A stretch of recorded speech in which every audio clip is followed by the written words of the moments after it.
All right.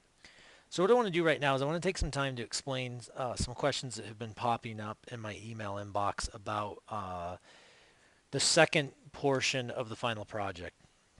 And so the first thing that you're going to need to do is you're going to need to create your navigation. So imagine that you're working with a web developer, you're the content writer, and you want to sit down and you want to start establishing what the site navigation is going to look like in order to help have a voice with your project team in what the overall structure is going to look like so that you can help foster the conversation that you're going to have with your target audience.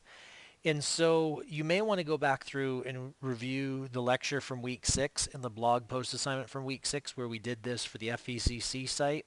And that should kind of jog your memory as to the process that this is going to require. And then the design plan. The design plan has a couple of different aspects. Here, this would frequently be something that you would, as a content writer, you would hopefully be involved with again with the web developers in setting the fonts and the colors and the overall kind of theme that's going to guide your site. And so what I'd like to see you doing for this assignment is first off, let's go to Google Fonts. And if we click on Google Fonts and we open that up, you can see here that there's all sorts of different fonts at Google Fonts that you can look at. And so what I want you to do is I want you to go through and choose a more than likely a sans serif, at least for your main content. For your headings, you could do a serif or a sans serif depending on what kind of look you're going for. But generally, as you all know from our earlier lectures, a sans serif for your main content, the body, your body paragraphs within your pages.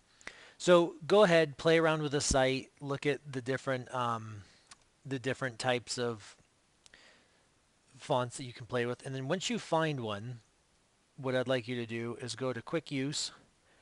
And once you go to quick use, you can see here that it'll show you some different possibilities. This one's pretty short. Let's go back and find a different one. Um,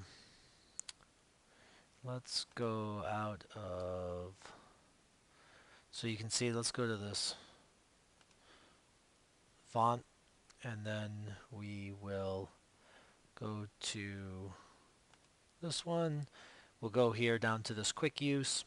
And here you can see some examples of what it looks like. If you, depending on what size you use and what shading, it gives you some different options. And then once you choose a font for each of your applications on your site, if you come up here and you click on this link, you can take this and you can control copy it, and you can then build a hyperlink in.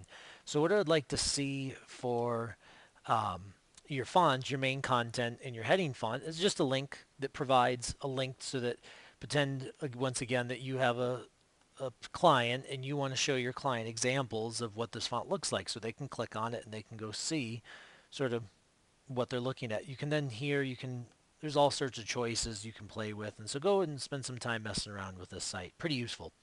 Okay, the next thing that you're going to do then is you need to choose colors. And so this link here, I don't know if you all got a chance to play around with it, but you can create monotones, and if you move the mouse around this color, it gives you really nice different color samples that you can use. And so I know some of you already know how to create screenshots. You can also go to complementary colors where it builds in, shows you colors on the opposite side of the color wheel. Pretty handy. You can do the triad. What I want you to do for this one is I want you to go ahead and find whatever kind of color scheme that you might want to use. And if we go back and we look at the assignment details, you need a text color, you need a background color, a heading color, include a screenshot of the colors you selected. So for those of you who don't know how to create a screenshot, basically right here are your instructions, but I can show you, my computer is a little bit different, but what I would do is I would come in here and I'd create a screenshot.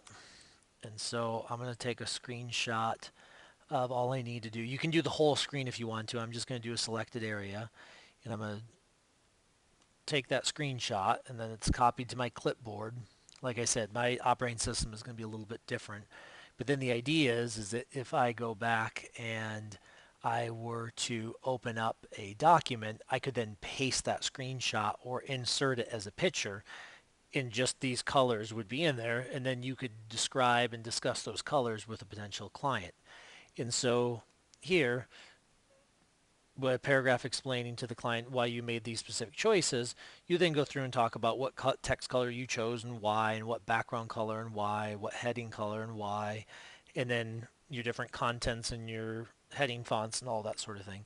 And so once again, as a content designer, some of the stuff traditionally would fall under the guise of your main web designers, but as the author of our book suggests, that when you're designing the conversation that you want to have with your intended audience, it's important for the actual content writer to be involved in those conversations, at least in whenever possible.